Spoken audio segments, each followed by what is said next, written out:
Hello and welcome to my garden and the dinosaurs who live there. Today is quite a nice day and I am going to start a bed for a very special type of planting.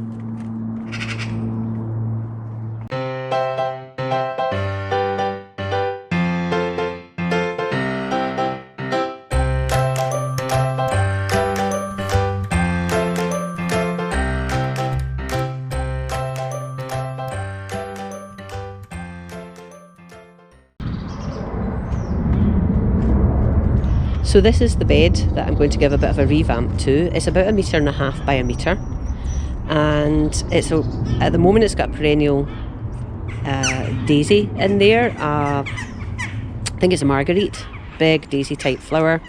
It grows quite tall and they're great for cutting. So I do like having them around, and I've got them in various parts of the garden. But I put this in here as a little plant and it's sort of taken over the bed, so it doesn't really need to be in a raised bed at all. We can get it into a border or even into a pot. So I'm going to dig this up and divide it and find somewhere to put it. It's a bit busy in the garden, but we'll see where I can put it, or put them as it will become. And then what I'm going to do is try and resolve a sort of challenge that I have continually as I garden where I'm gardening right now.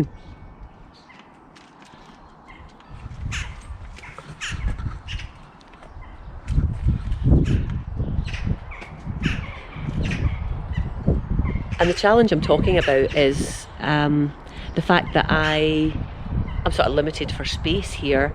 It is my garden rather than an allotment. I love growing veg and I love growing flowers.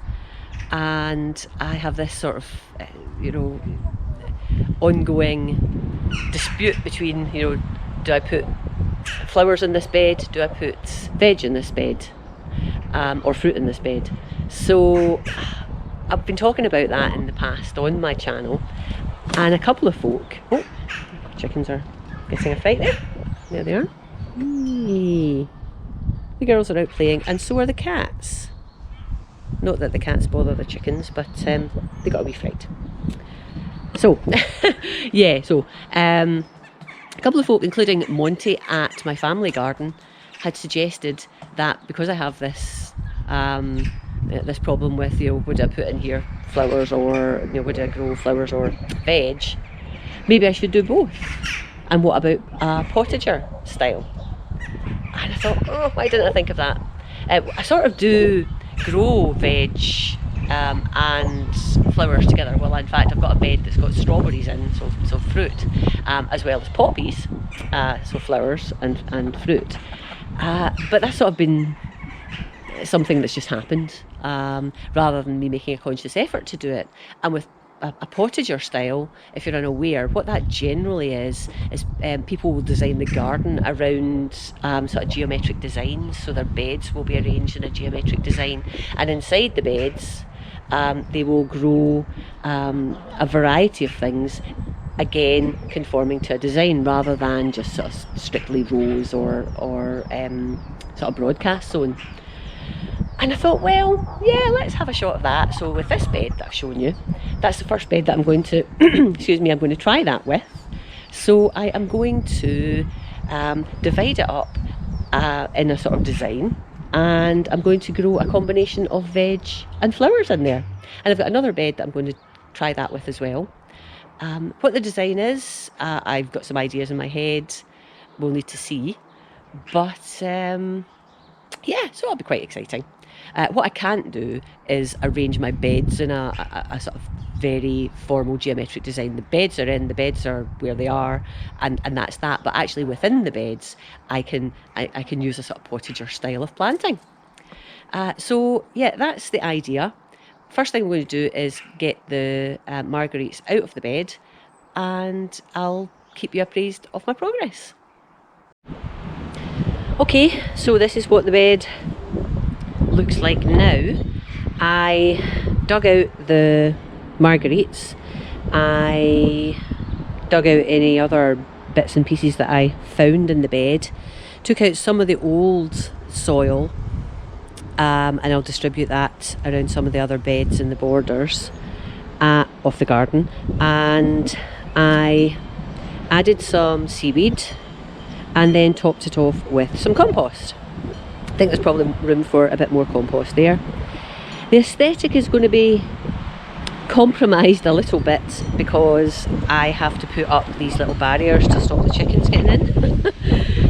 So it's not very pleasing to the eye, but it is practical.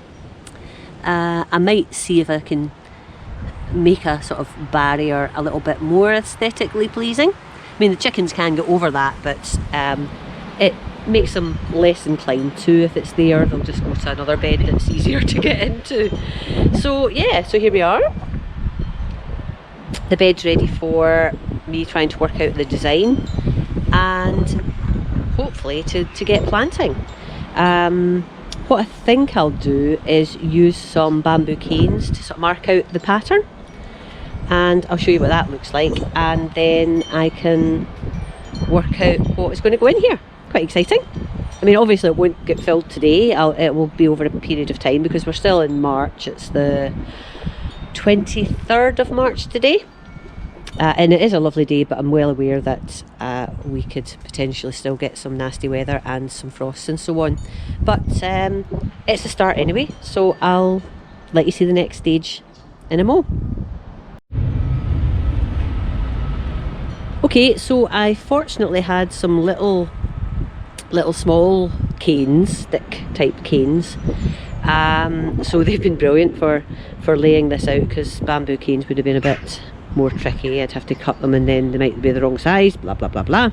So this is what I've come up with as the design for this bed.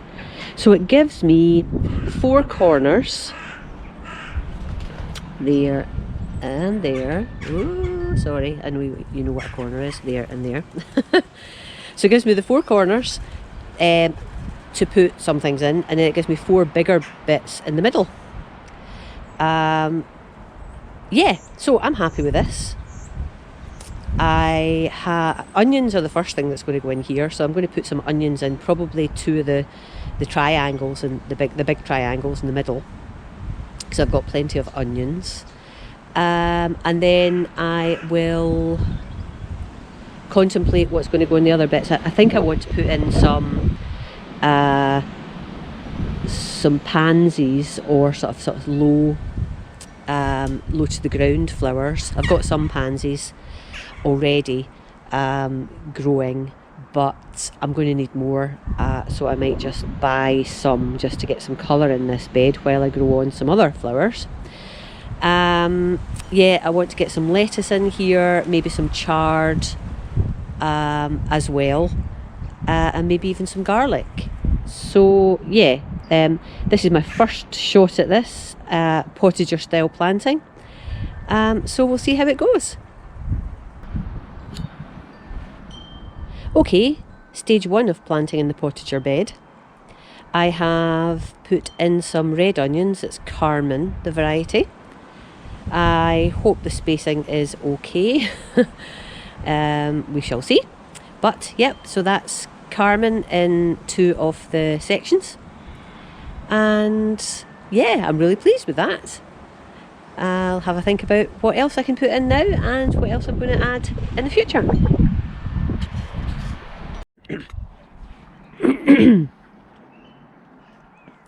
So I may have taken the potager bed a little further than I anticipated in one day.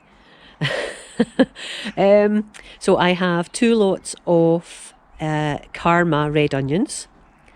I have some rainbow chard, some perpetual spinach. Both of those were transplanted from another bed. Oh, excuse me.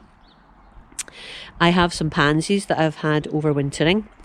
I put some pansies in. And then I was out at a DIY store to get some non-gardening stuff, and these flowers just jumped into my basket, honest. So I've got bellis, I've got big pink bellis and small pink bellis, and some little violas. So yeah, potager bed is full. I think it will look better once things start to fill out, but it's looking okay. I have already discovered the error of my ways though. by putting the chard and the spinach on the outside, the girls can just reach in and peck at it, and they've already been doing that. So it looks like we're going to have our work cut out to actually keep them off the off the bed, and stop them eating the stuff at the edges. But well, you live and you learn, and it's good fun. I've really quite enjoyed making this. And I think I will carry on with a couple of other beds doing the same thing, and I'll just learn from my experiences as I go along. I think all of the things that I have in this bed should be okay to withstand some of the cooler temperatures we're going to get at night and maybe over the next week or so, because my spinach and the chard have already been out uncovered, as have the pansies, as have the onions, and the flowers that I got from the DIY store were outside as well. So if I'm really worried and it's going to get really cold, I could always chuck a fleece over this or something. But anyway, that's my first attempt at a little potager bed, so a mix of flowers and veg. Yeah, I'm quite pleased.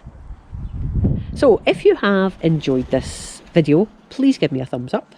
And if you don't already subscribe and you fancy following me in my gardening and chicken keeping journey, then subscribe, that would be great. And click the alarm bell to get alerts every time I load new videos. Thanks again for watching, and I'll talk to you again soon. Bye bye for now.